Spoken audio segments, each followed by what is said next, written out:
It just happened, everybody. I just finished watching thanks to them. I need to explode. I'm actually going to explode.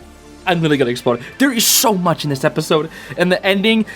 We have to start from the beginning, but there's so... How do I even begin to talk about this episode? I want to say something so bad, and you already know what it is if you've seen the episode. I want it.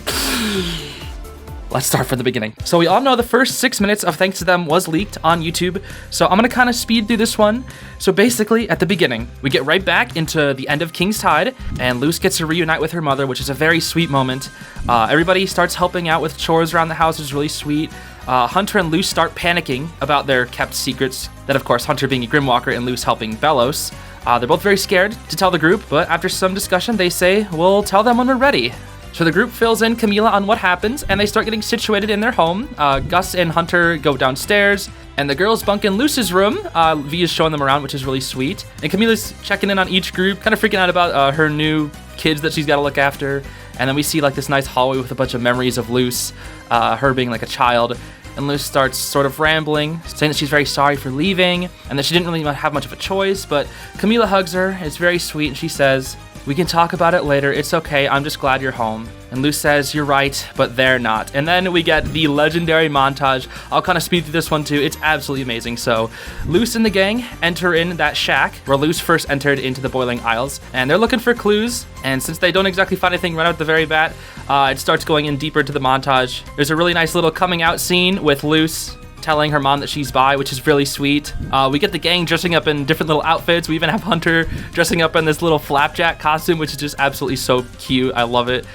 Then Hunter also, next up, sees that his hair has grown out, and he starts thinking that, oh my gosh, I'm so similar to Caleb and Belos. I need to cut this off right now. And he has also been looking into the history of Gravesfield and checking out like the witch hunters and such. So he starts cutting off his hair, doing a terrible job, but then Willow comes in and cuts it for him, which is really nice. Then cuts to another scene where Hunter's got his new hairdo, which is looking pretty clean, and they're trying to make this new portal, and it keeps bursting into flames, and it seems like this has been, you know, an occurring occasion that they keep failing after months of trying to get back to the Boiling Isles. Then we get this nice little in the rain scene where Luce and Amity go dancing in the rain while everybody else just seems to be having a good time. Camila also gives a camera to Willow in this scene, which starts a bit of a hobby for Willow. She starts taking a lot of pictures in this episode, which is pretty nice. And the montage ends with Luce looking at her Palisman, and we see her in her full season 3 outfit, looking very clean, and she heads on to the bus to school. So that was one prediction that I had right, is that Luce actually does go back to school. So that was the first 6 minutes, sort of like the leaks. Everything after this point has been completely new content that no one else has seen. So we met up with the gang, except for Luce, chilling inside the shack, and they're learning Spanish from V and also Duolingo, basically. It's like this bootleg Duolingo app, which is pretty funny because Duolingo and the Owl House have interacted before, like in their fan culture. So that's pretty funny. And this whole time, Flapjack keeps pecking on the ground. He was even doing that in the montage, which is very strange. So the gang is pretty confused about that. So while they're taking their Spanish lessons, Camila drops by and says, "Oh, I'm gonna go pick up Luce from school. I'll see you guys later." And she's kind of coping with the fact that she has to take care of so many children, which she's actually doing a really, really good job about. We see that a little bit later. And while the gang keep talking, Flapjack, that's right, I'm gonna call him Flapjack for now. I know FLAPACK is the running meme, but I have to call him Flapjack for right now, just trust me. So he finds this old box buried underneath the house that has a little bit of a puzzle on it. And since he was searching for it, the gang is like, oh, this surely must be a puzzle to the portal door. So they start freaking out about it. We even get like Gus and Willow going crazy over it. It's really adorable. So their idea is they're gonna surprise Luce with this puzzle because they think Luce is taking on too much of a burden by herself, and since she feels so responsible for getting them trapped there in the first place, they want to do something nice for her in return. And speaking of Luce, we get to see her in school. She's sitting near the window looking very depressed. And in class, they were talking about this hero from a book that they were reading, and Luce starts comparing herself to the hero by pretty much seeing herself in this fictional character, where this fictional character is maybe the hero, but he's made mistakes, that if his family and friends found out about that, they'd hate him, and he'd be better off if he just never existed in the first place. So that's exactly what Luce is feeling about herself right now, which really sucks, honestly, really does. She's going through a lot. After that happens, she goes and visits her locker, which is filled with a bunch of Boiling Isle stuff, which is just so sweet.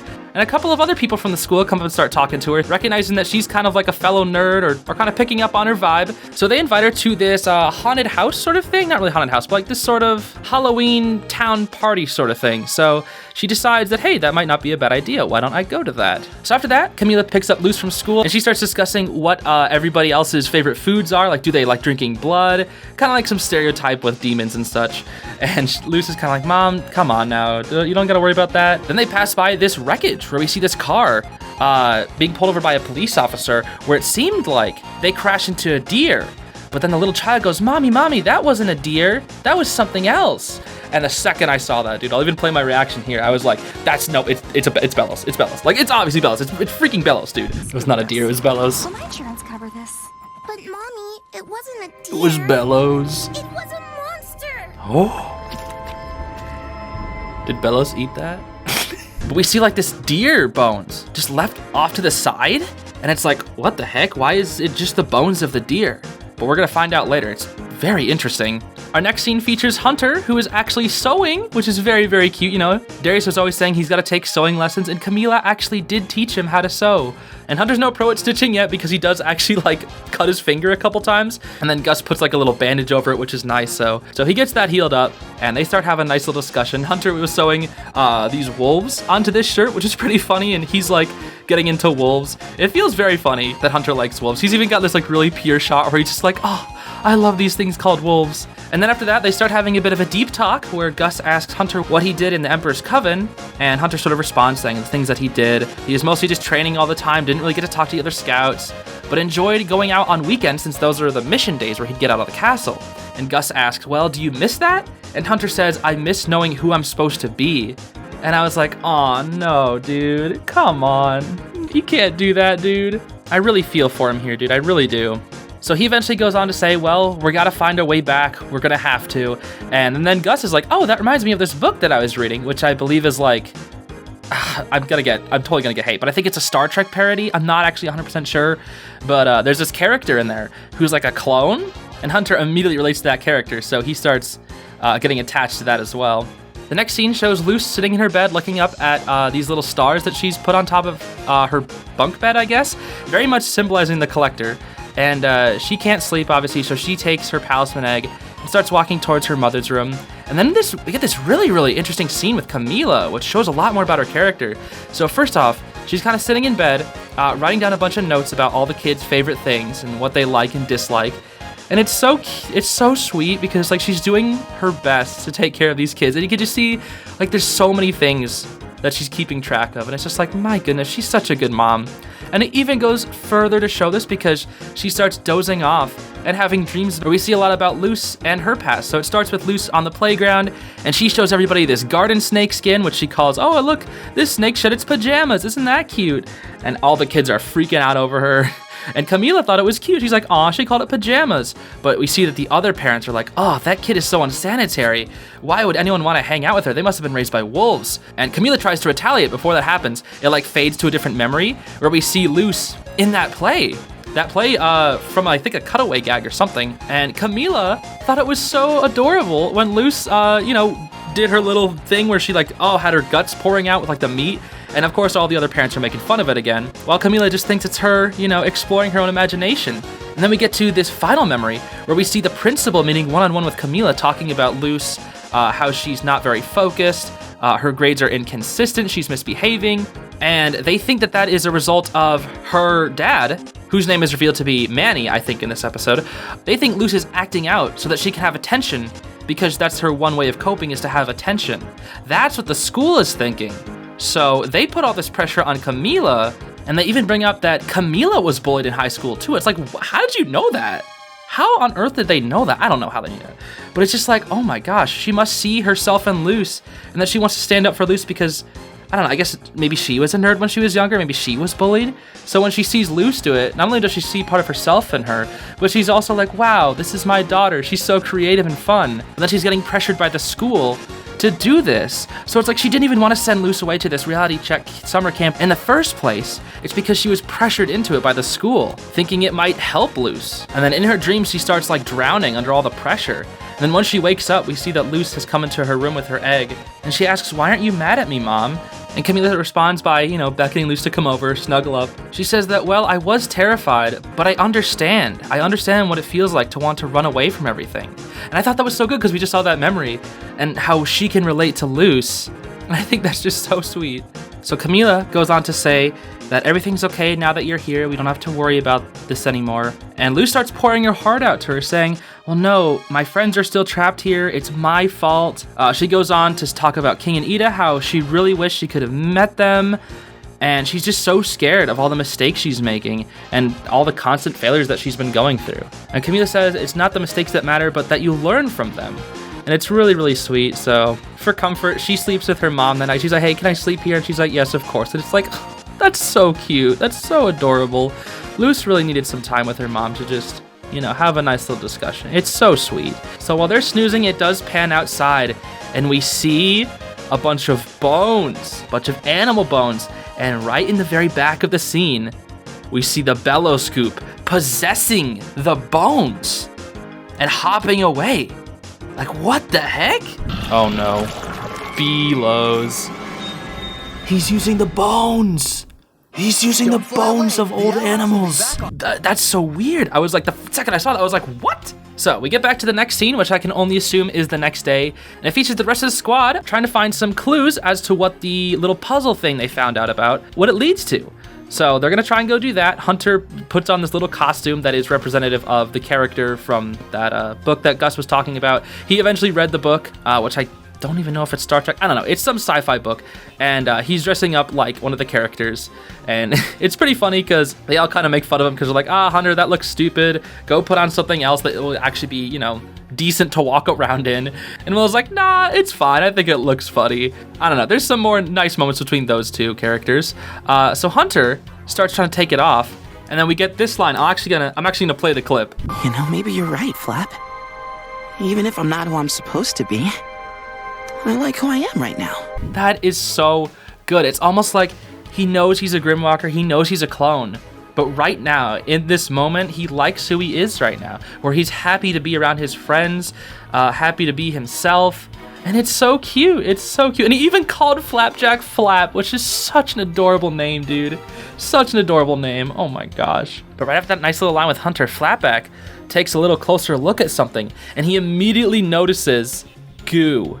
This goo. And if you look in the mirror that Hunter's looking through, you look behind and you can see Belos. You can literally see Belos in the shack. I swear, dude, I'm freaking out. The second I saw that, I was like, no way, Hunter versus Belos. It's happening, dude, it's happening. So, unfortunately, we don't get to see what happens just yet. It cuts to the gang, and they're wandering around like this magic shop, because I think that's the best place to visit first. It's pretty funny. They get up to some little hijinks, but nothing too crazy.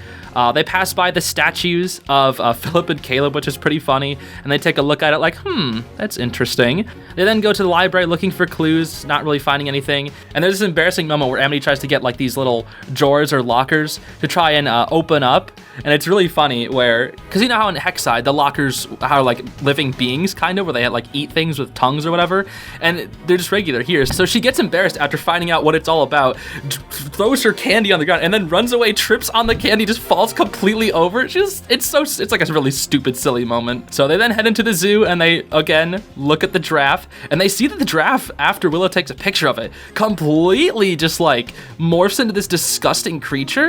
And it's just like, what? It's never touched upon again why it's like that. It just is. So Gus is like, yeah, okay, I can see why they banished those creatures from this realm. So after exploring around, not really having any luck finding anything, V eventually says, well, there's one last place that we can go, but I'm not happy about it. It's the Historical Society, where Jacob used to be, and she doesn't have pleasant memories of that place. And it seems like Willow knows about it too. I'm not sure who else knows about it, but Willow does. And she knows that V had a rough time in there. So she says, you can stay back. That's okay. But V's like, nah, I'll go in. So V busts through the door. But instead of Jacob, we get this character named Masha. Their name is Masha. As you can see, they have a little name tag. And they are the second character to be confirmed as non-binary, which is pretty interesting. As you can see, down in the bottom right of this scene, they have they, them, and also their fingernails, I believe, are the non-binary colors. So that's pretty interesting. So the first question V asks is, what happened to Jacob? And they're like, yeah, he was fired after he made edits to the exhibits. And it's like, you get to see this stupid thing where it's like, oh, local hero me. It's very stupid. But anyway, Masha's like, don't I recognize you? And V's like, nope, I just have that kind of face that's pretty recognizable. And then they're like, oh yeah, I guess me too. If you ever need a tour guide, hit me up. And then V does this little blush, so it seems like V has a little bit of a crush. That's interesting. Amity then comes forward, presenting the scroll, the little puzzle thing that they have. And it seems Masha actually knows a thing or two about this. It's called a rebus, which is a type of puzzle using illustrated pictures to kind of represent different things. For example, they take a look at this symbol with an H and an ear next to it, and it turns out that that is here. As like you put the H before the ear, it becomes here. As in trying to listen for something, or maybe talking about a place that is here currently. It's interesting. So they take this information, they start looking around the museum, they look down at some other symbols, and they find a ribbon that's been tied, they find a tanned hide, and then they find this hand with blood coming off of it. And if you take all that together, the tied ribbon, aka tie, the tanned hide, the tan, and then the blood, it becomes Titan's blood. Titan's blood. Exactly what they need. And it's really funny because once they discover it, they all say it in sync. And he's like, wow, you guys must have been friends forever to have said that all at once. And they're like, well, it wasn't always this way. But then Willow comes in and says, oh, well, you know, the last few months have been weird, but we've made a lot of fun memories. And this little scrapbook that we see, even if it's just for like a few seconds, this is really just what could have been, where we could have had so many episodes styled after this. So the first thing they have is like a little movie night where if you look closely, it looks like they're watching Amphibia, because you can see 3 characters up there, and it looks very similar to Marcy, Ann, and Sasha, which I didn't notice until now, which is pretty interesting. So that's another Amphibia reference, which is pretty cool. We have like this little scrapbook, the lovebirds jumping off from a little pier. Looks like they went on a nice little whitewater rafting adventure, which is super cool. Hunter getting, I guess, chased by bees, it looks like, something like that. Then the next page is filled with even more memories where we see that they're taking a look at fireflies, or they're just lying down and it looks like V's trying to put a leaf inside Willow's mouth, which is pretty funny. Up top, we have V and Camila making empanadas together. I'm not entirely sure what that is, but I'll put it on screen now. And then to the right, we have just a bunch of Lumini photos, which is pretty funny. I love the glyph lesson down in the bottom. Emily just looks so angry. Lisa's like, calm down, hold on now. It's very sweet stuff. They also have that weird big eyes emoji. Then they turn the page to the final one, and then it's just like some little shots of each little character on the left. And then like a group photo with our summer together right at the very end. So it's a nice little scrapbook just to look at, even if it's only there for a few seconds. So after looking at the scrapbook, V's like, hey, why not take another picture? So that's what they do. They start posing for another picture. They take it, and V, after looking at the picture, realizes there's a map in the background that looks very similar to the map on the Rebus. And she's like, hey, do you think this map leads to the Titan's blood? So with that, they're like, oh, we can find a way home using the Titan's blood. And Emily's like, oh, I can't wait to tell Luce, and I know just how to tell her. And she pulls out the flyer for the haunted hayride thing that Luce got from those people in school earlier. I forgot to mention, when there was that scene with Luce staying up at night, couldn't really sleeping, and she left the room with her Palisman to go see Camila. Amity also got up, concerned for Luce, and she took a look at this and was like, oh, huh. I guess Luce is going to be going to this. So at the next scene, we have Luce kind of chilling at the vet clinic, which is nice, waiting for her mom to get off work. And she's still wondering what the Palisman is going to hatch into. There's also heavy implications that it was probably going to be a snake. I think it's almost guaranteed to be a snake at this point, right? Because it almost feels like it's coiled up for one thing. 2, when you look at the Owl House logo, this is like the main theory. When you look at the Owl House logo, the owl and the house, they form like 2 staffs, where you see like the H forms into Owlbert for the Owlbert staff. But then you look at the L, and you look at it upside down, and it's next to the S. So it would be Luce's Palisman is the snake. And, you know, she's been going crazy with snakes. Earlier in Camila's flashback, there were mentions of snakes like 3 times, I think. And there's even mention of snakes even later in the episode. So there's a lot of talk about snakes. So I feel like that's foreshadowing that it's gonna be a snake, unless it's a red herring. So when Luce starts getting ready to leave, she starts putting her stuff away, but realizes something interesting. When she takes her hand off the page, she had her hand on top of a glyph on one of the pages, and she notices that like smoke came off of it. So she looks down at the page and is like, well, that was weird. We then cut back to Hunter and Flapback, and I'm like, oh my gosh, thank goodness they're safe, because I was so scared when Belos was coming after them. So they're chilling back at Camila's house, because I guess they ran away, and Hunter puts Flapjack in this cage, concerned for his safety. So he's like, you know what, we're gonna go check to see if Belos is there. You're gonna stay here, because I don't want Belos coming after you. So Hunter steps outside and is like, Luce, Belos is back. I need your help. We gotta go take care of this. So what they decide to do is they get like these little makeshift weapons. I think Hunter gets a rake and Luce gets a bat. And when they're getting closer to the house, Hunter says, man, I wish I wasn't so scared right now. I was never scared as the Golden Guard. And then as that happens, these two masks of King and Hootie, which I imagine they made, blow closer to them. And they're like, why don't we put the mask on so you can get kind of that Golden Guard vibe back? And they're like, oh, okay, yeah, we can do that. So with the masks on, they bust into the house and they're like, all right, Belos, the jig is up. And they don't see Belos right away, but they see a goo trail. So they immediately go into the hallway of the house, trying to find Belos. So they slowly start inching their way through the house, finding nothing, exploring the house, but they start hearing this sound, and it's from this door that they hadn't even got into yet. It's completely covered up. So from there, they decide to open it, and it leads to the basement. Of course it leads to the basement. So when they walk down there, they turn on the light, and it's all red, and there's this cupboard that's completely shaking. So they walk closer and closer and closer, expecting to see Belos, and the second they open it, it's a possum. And it's like, what? It's a possum? It's funny because I expected it was going to be a possum because possums were in this house earlier, like in the montage. There's a part where a possum jumps out of their plans, which is pretty funny. I just figured it was going to be a possum because the way the scene was building up, it would make no sense for Belos to be hiding in there. So after they realized it was just a false alarm and it wasn't even Belos, we get one of my favorite scenes from the entire episode where Lucy's like, well, I don't blame you for being paranoid, these things happen when you're terrified. And Hunter's like, yeah, you know what, I'm just glad everybody's safe. That's all that matters. And Lucy's like, yeah, I want to keep everybody safe too. And she then gives him a friendly little punch and says, that includes you, Hunter. And Hunter's like, what? And she goes, yeah, I'm gonna make sure you're safe too, because you're family now. And she says it in such a nonchalant way, like in such a casual way. Like, she's not lying, because she's like, yep, you're my family now. This is just how it works. But when she says that to Hunter, he just breaks down in tears because he's never had a family before. And this was such a nice scene. It's so sweet. It's such a sweet scene. So after that, Hunter's like, well, I guess this mask is all disgusting now. And they laugh it off. They're like, okay, well, let's get back before the others worry. And they're like, it's okay. Belos isn't here.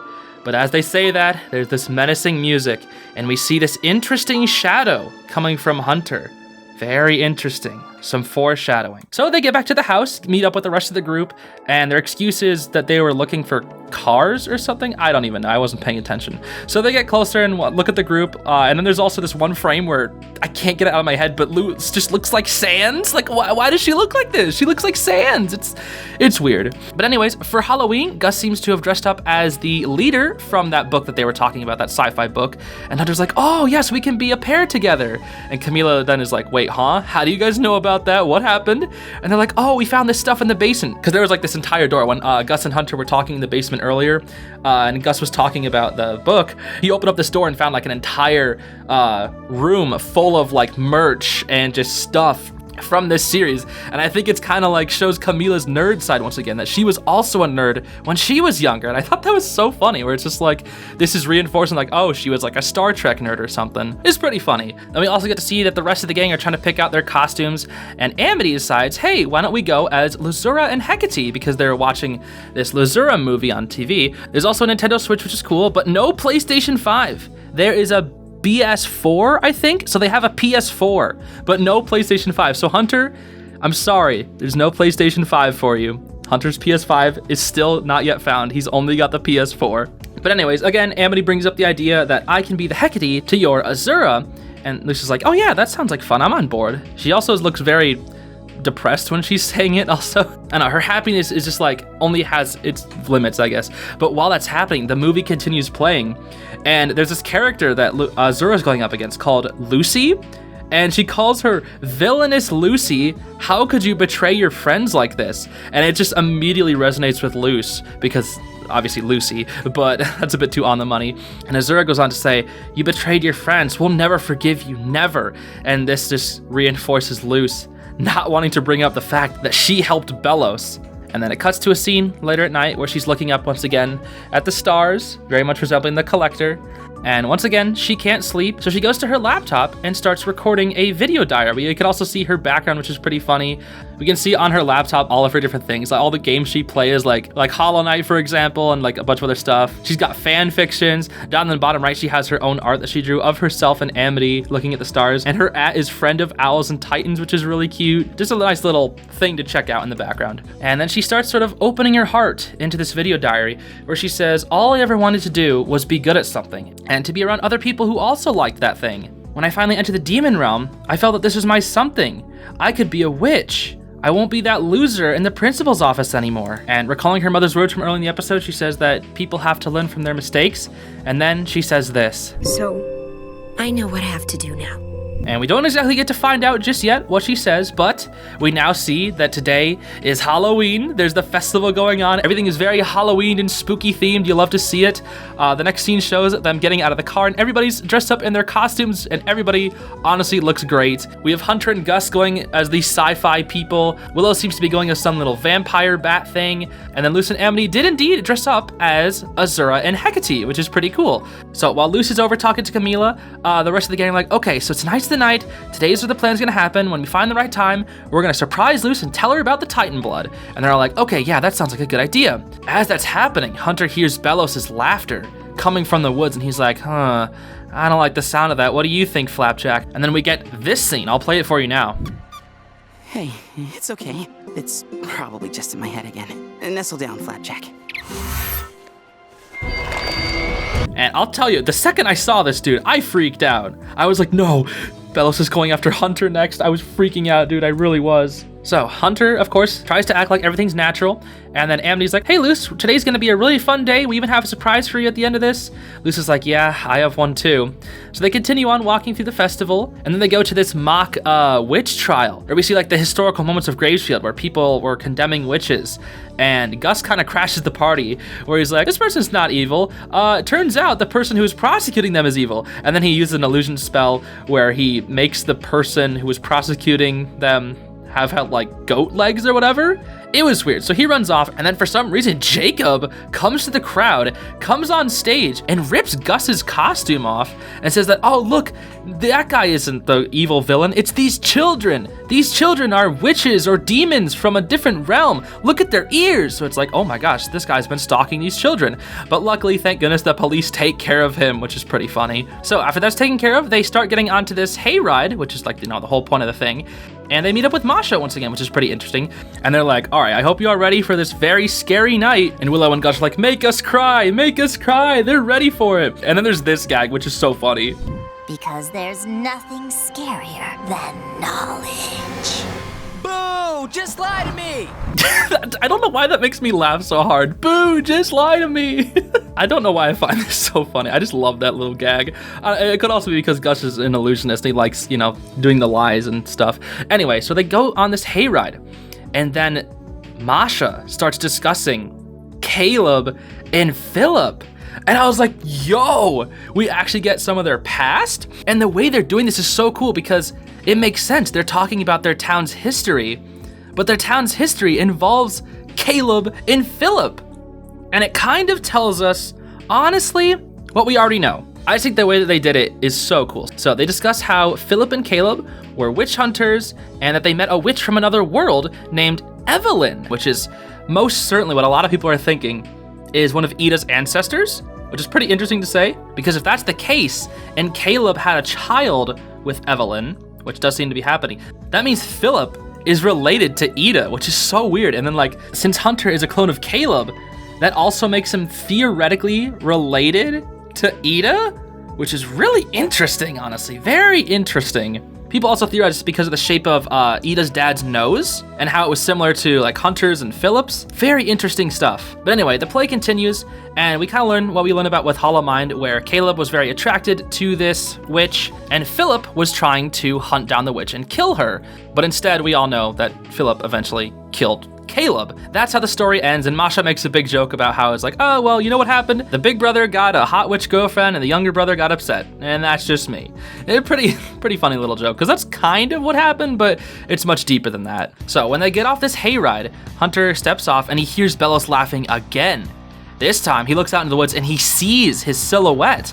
So immediately, he starts freaking out. He pulls Luce aside, and he says, this time, I know for sure I saw him. Belos is actually here. And Luce is a bit skeptical. She's saying, well, hold on now. What would he even be doing here? And then Hunter has to be the one to spill the beans. He's like, okay, well, we were gonna surprise you. I'm not supposed to tell you, but we know where some Titan blood might be. And he goes on to spill like the rest of the secrets about how Amity wanted to surprise Luce. And Luce is a bit nervous, like, oh, I had something I wanted to say to her too. We don't know exactly what that was yet, but we'll find out soon. So they decide, well, the best idea is that we should get to the Titan blood before Belos does. Because Belos probably knows about it, right? Because he was hiding in the shack when they were talking about it. So Belos surely knows about their plan, and that the group knows where the Titan blood is. So Hunter's like, okay, Flapjack, can you get the Rebus from Amity? Because Amity has the Rebus, the little puzzle thing. And you can see that Flapjack has a very concerned face. And then we get this scene, which freaks me out. I'll say that again. Get the Rebus. What was that? What the heck? What the heck? And immediately, I was like, no. Belos is possessing Hunter. Because we saw, the thing on his back. And then the eyes, that was very much so Belos. I felt so bad because he started yelling at Flapjack. It's like, don't yell at Flapjack. Flapjack's trying to help out. And even Luce calls him out on it and was like, hey, Hunter, what the heck was up with that? And then Hunter immediately is like, I don't know what got into my head. So Flapjack grabs a Rebus, gives it to Hunter, and then they start making their way into the woods, which is very nerve-wracking. But we don't see what happens just yet because the next scene we have Camila, who has drove back home, and V's just kind of chilling on the couch. And while she's picking up after the mess that Luce has left behind with her laptop, she trips over the bat but accidentally opens up the laptop, and then we get to see a bunch of Luce's old memories with her little video diary when she was younger. And it starts glitching through like each little video, which is pretty interesting. That's not how laptops work, but whatever. It has to make the scene work. So upon realizing that this is like Luce's video diaries, Camila looks a bit interested and starts watching them. The first one that plays is Luce when she's very young, and she's talking about, well, we moved to this new house. It's not very nice, but it's closer to a hospital for Dad, so I think we know why we moved here. In the next memory, Luce starts off by saying this might be the worst week ever, and it's pretty easy to guess why. Her dad passed away. She says, well, my dad left me this book. I can't wait to read it, and it's so sweet. Even Camila's like, she starts reaching toward the computer. It's so sweet. It's a very emotional moment. The next one shows Luce nerding out about the book. She's like, oh my gosh, I loved the book. It was so good. Look at this. I have all this merch. Look at this sword. I'm gonna cut my hair with it. And the next scene is like, that was a bad idea. I shouldn't have cut my hair with it. Oh, it's so funny. And Camila just starts smiling with this just pure smile. It's such a sweet scene. And then the next video is what I like to think of as a prequel, I guess I should say. Like episode 0, where she starts off by saying, oh, Mom saw my report card today. She starts mocking her mother by saying, oh, Mija, you need to apply yourself. And she goes, I am applying myself. And she starts talking about these things that don't really matter in the grand scheme of things, where it's like, oh, my stitches are invisible. I'm getting pretty good at it. My witch tongue is better. I can even sit still to the point where animals will crawl on me, and then this little spider comes on her. It's a cute little gag. And she goes, but I guess none of this is gonna matter on the SATs. And I like felt that. That hit me to my core, right? She goes from that to saying this. It's been really rough for Mom since the funeral. So I'm gonna wow my teacher's face off with this book report. Mom, you won't have to worry about me ever again. And I thought that was so sweet. Because this was right before episode 1, where we know exactly what happens after the book report. And it's like, oh, she just wanted to do it for her mother, to make her stop worrying about her. But then it just made her worry about her even more, so she failed again. And it's like, dude, come on, that's such a sweet scene. But then after that, it glitches to the final video, where Luce discusses what she knows what she has to do, and what her choice is. On Halloween, after the hayride, she's going to tell everybody that she's going to stay in the human realm permanently, that she won't be returning to the Boiling Isles, because she feels that if she gets involved, she's going to mess up everything else again. After all the failures she made, after helping Phillip with the light spell in the past, she feels so responsible for the state of everything that she just wants to give up, stay back on the human realm, and let somebody else take care of it, because even though she wants to be the hero, she's too scared of making things worse. But after seeing this, Camila puts on her game face and she goes, not my Luce, she will not be giving up. So then from there, we cut back to Luce and Hunter exploring through the woods. Hunter is frantically rushing through the woods, trying to find the Titan's blood. And he starts feeling pain in his finger, and it's his cut from earlier. And when he pulls off the bandage, we see goop come out of his cut, which is like, are you kidding me? That's how Belos possessed him, entering in through his bloodstream? That is so creepy, dude. And the second that happens, his eyes glow and he immediately sees Belos out in the woods. So Hunter rushes forward completely alone, trying to go after Belos. And in the fog, Luz loses him. She starts freaking out, but then she starts trying to calm herself down, thinking things through, saying, how can I find the Titan's blood even if I'm without Hunter? I can do this, just think things through. And she immediately flashes back to the glyph from earlier, where we noticed there was smoke coming off of it. So then her idea is there, she activates one of the glyphs, turns out it works. And then she remembers, that's right, because the glyphs are powered by the Titan. That means the Titan's blood has to be closer the stronger the glyphs get. So that's exactly what she does. She starts continuing on through the woods, continuously activating light glyphs until they get stronger and stronger. While this is happening, we cut back to the rest of the game, completely wondering where Luz and Hunter have gone. Then Camila pulls up and starts saying, hey, have you seen Luz? I need to talk to her, because she hasn't told you guys anything yet, right? But before they can respond, V checks her phone and realizes that she has Luz on GPS so that they can follow her using her phone. So that way everybody is gonna go after her. But then we get to this moment, and oh my gosh, this is it. This is the finale. This is the end of the episode. Are you ready? Because I was not. So Luz approaches this weird, like, swamp-like graveyard and realizes that she's getting very close. So try and get to, like, the center part of this area. She freezes the lake with her glyphs and starts walking closer, and we see Hunter standing over a grave, and behind him the Rebus has completely been ripped apart, and something isn't right. We all know something's wrong, but something isn't right with Hunter, and he decides, okay, Luz, here's the thing. You search for the Titan's blood while I search for my Palisman. And while Luz is searching around for the Titan's blood, she's using the glyphs to try and activate it, see where it is. She goes on to talk about how, oh, you guys are such great friends for trying to do this secret for me. It's really kind of you guys. And Hunter responds by asking a question, have you found the blood yet, Luz? And she's like, I'm working on it, I just gotta, oh. And then behind this little grave where she was looking, she finds Flapjack, who is shaking in fear. And she's like, why do you look so scared? And then this happens. Luz, didn't you use an ice glyph to get here? Your magic is working. So Hunter has been completely possessed, and then the horns from, like, the Belos lich form come out of his head. It's like, oh, that's disgusting. But it was foreshadowed earlier with the shadow, with the horns. And it's like, oh my gosh, dude, it's, So while this is happening, we hear Amity's voice coming in the distance and the rest of the group following her. After hearing that, Luz then turns around and is confronted with possessed Hunter. What do I call this? Bunter? No, that's cringe. Benter? No. Huntlos. I don't know what to call it. I'll just call it Belos. And he says, oh, I see. Glyphs do work here. That means the blood is nearby. Thanks for all your help, but I don't need you anymore. He then lunges to attack Luz, and Luz barely dodges. Flapjack also comes with Luz, and when he attacks, he misses, but his arm in the ground pulls out a vial of Titan's blood, which I can only imagine is Caleb's old stash of Titan's blood, which allowed him to transport between worlds. I think. That's my theory, that Caleb was the one that left the Rebus, and it was to get to the Titan blood. But anyways, to fight back, Luz knocks the Titan's blood out of his hand with an ice glyph, and they start battling back and forth, but Luz is kind of holding back, and Belos realizes this thing, oh, you don't want to hurt Hunter, huh? And then in the background, we see that the rest of the gang arrive, and they're like, huh, is that Hunter? And Gus is like, nah, something's wrong, something's completely off. And then Belos continues on by saying, oh, this is why you're so helpful, Luz. You're always trying so desperately to help people, just like you helped me find the collector. And that was so dirty, because Belos knew she was struggling with that, and Belos revealed it to everybody else. So he hit her right in her weak spot. And then upon hearing this, the gang is shocked. They're like, huh? What the heck? And Lisa's like, I didn't mean to. I was trying to do something good. And Belos responds, you did do something good. I thought this one was a lost cause. And then the animation immediately steps up in quality, and then this happens.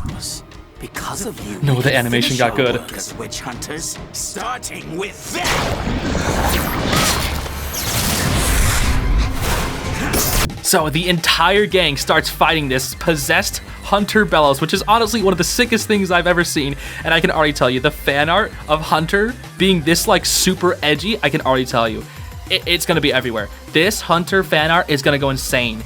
I'm telling you right now, I don't care. The wolf shirt too, this is like screaming at DeviantArt artists to just go ham. I'm not kidding. This is going to genuinely be one of the most drawn fan art characters in the future. I can already guarantee it. Possessed Hunter, right now, going to be one of the most drawn things. I don't know. Anyway, the entire gang start going after him. Gus starts distracting with illusions. Willow flies on her broom, grabs one of his extending arms, and smashes it to the ground using her brute strength. And then we get V jumping into the action. And if you remember, V is a basilisk, and since she is a basilisk, that means she can absorb magic. So she says, hang tight, Hunter, and starts absorbing the magic out of this Belos-Hunter. However, it doesn't work. Hunter fights back, knocks V away, knocks Gus, Willow, and Amity away, and then Flapjack goes into his staff form and lets Luce use him, and so she zooms over to Hunter using like Hunter's own abilities, which I thought was really cool, and she just is hugging him saying, Hunter, I know you're in there, you have to fight back. But Belos flings her off of her, and this is what I knew. No, you left Flapjack back there. No. No. When Belos threw Luce off of him, she dropped Flapjack. So what Flapjack does is he goes back into his Palisman form and starts pecking, doing anything that he can to rescue Hunter from Belos. But then Belos grabs Flapjack and says, oh, you wouldn't want me hurting your precious Palisman now, would you? Oh, but I don't care what you want. And then this happens. No! Goodbye, Evelyn.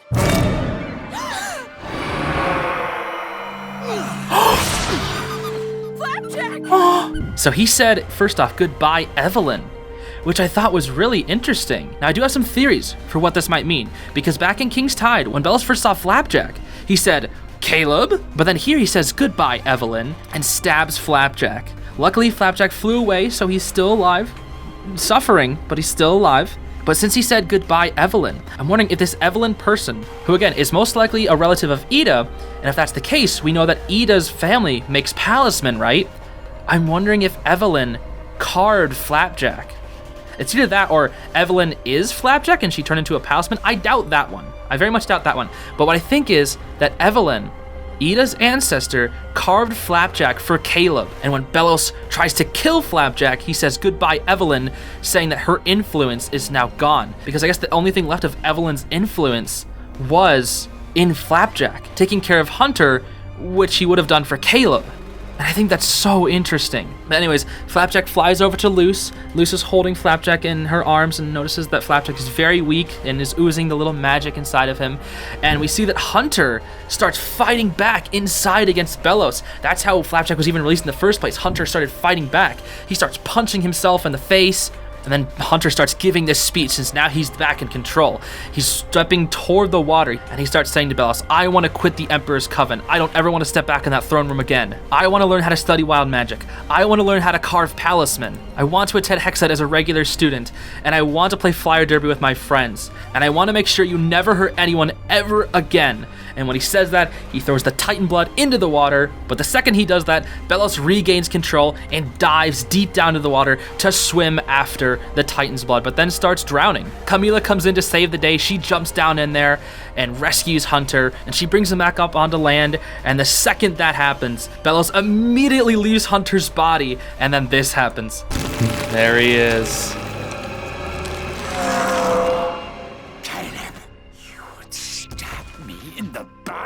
And now Belos is back in his monster form, saying that Caleb, you would stab me in the back? And it's like he called Hunter Caleb. He didn't even call him Hunter. He's just Caleb. Just another Caleb clone to him at this point. Oh my gosh. He even said this one. He barely even called him Hunter. He's calling him this one. And Caleb, everything that he isn't. Like, oh my gosh, dude. Luce then retaliates this statement by saying, you're the one who did it first. With nothing to say in return, Belos just smashes the Titan's blood up against this little arc, and for some reason that makes the portal? I guess it just does? I don't know. It makes the portal, and Belos starts walking inside saying, this is for the good of your souls. You'll thank me later. So this is a very interesting statement. I'm gonna talk about this for just a second. So, good of everyone's souls, which is a bit interesting. I guess it's just like, this is for your own good, witches are bad. But I was right in my theory where Belos wants to return to the Boiling Isles, right? Because he hasn't finished the job. I remember some people saying, oh, he's probably just gonna want revenge on Luce and Hunter. He doesn't want to go back to the Boiling Isles. There's nothing left for him there. But yes, there is. He failed his mission. He didn't destroy any of the witches. And that's why he wants to go back and maybe even defeat the Collector, get revenge on the Collector. It's a bit hard to say exactly what his goals are, but we know he still wants to eradicate all the witches on the Boiling Isles. So I imagine his primary goal is to return to the Boiling Isles and do just that, because he thinks he is the savior of humanity. So when he enters in, Camila starts freaking out saying, "That's the Belos that you were fighting against? Oh my gosh."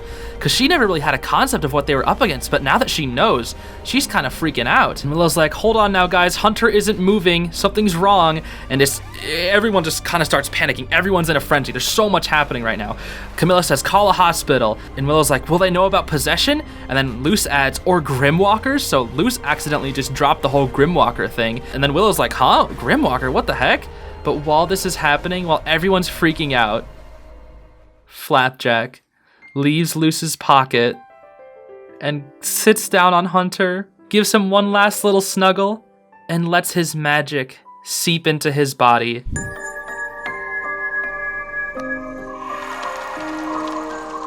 While letting his magic pour into Hunter, he fades away.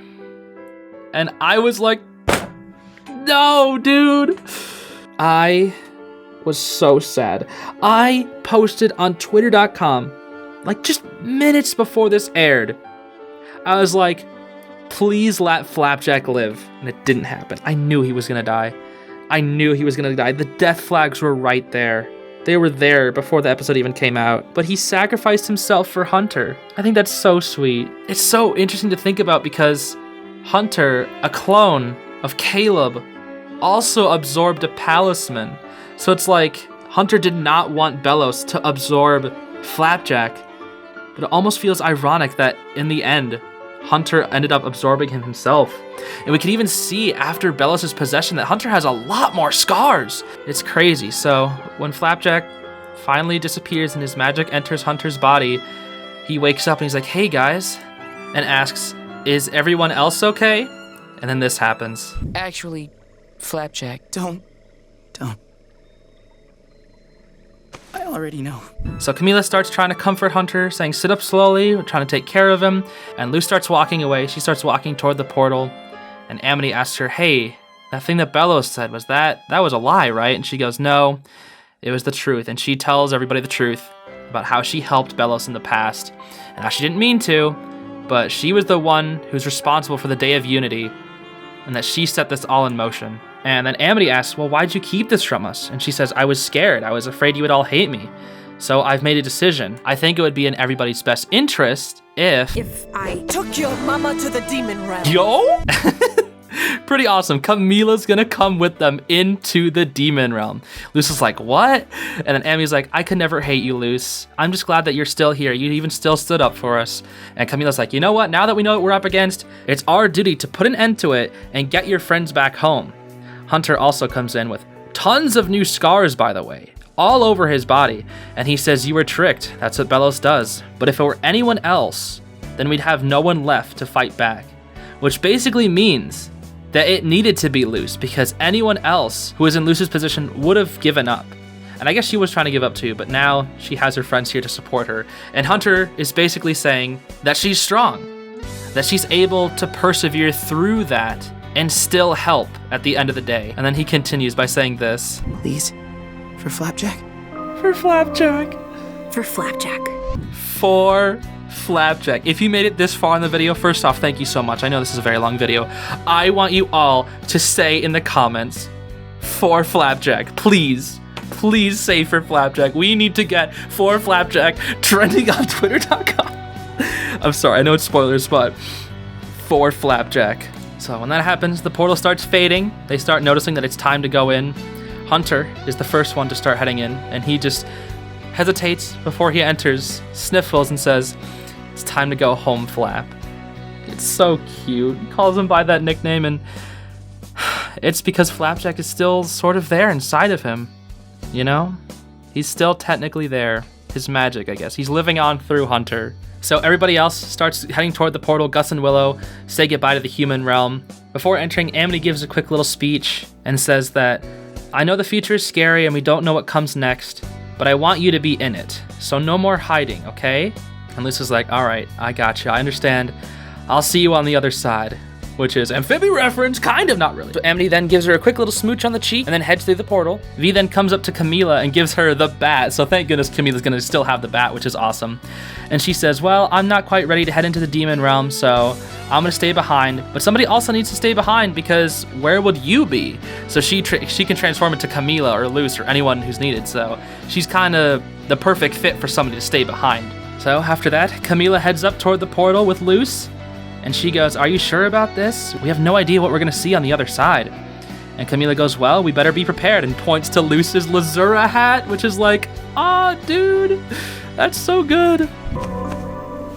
A good witch always has to have her hat. A good witch always has to have her hat. And I love that because it starts playing like the ending theme, like the credits theme. Oh, it's so good. So, hand in hand, they walk into the portal, and it fades away. It then pans toward the sky as V walks away and says one last line, that is, aw shoot, Camila still has the car keys, so I guess V's gonna have to walk home. And that's the end. There are also credits, but there's Disney putting ads over the credits, so it's pretty hard to see, but there are some nice little things in there. Anyways, that is thanks to them. I know this video is super long, but there's so much to talk about, and I didn't even talk about everything I wanted to. There was a bunch of little details, like I wanted to talk about Willow in this episode. I thought Willow was really fun in this episode. Gus was really fun in this episode. Tons of little background details that were just everywhere, and I feel bad that I wasn't able to talk about it all, but I can only let this video go on for so long, but that is thanks to them. And a lot of my predictions came true. A few of them were wrong, but a lot of them were right, and I feel really bad about Flapjack, dude. I knew it was gonna happen. The death flags are right there. But I still was like adamant up until the very end, believing that he would be safe.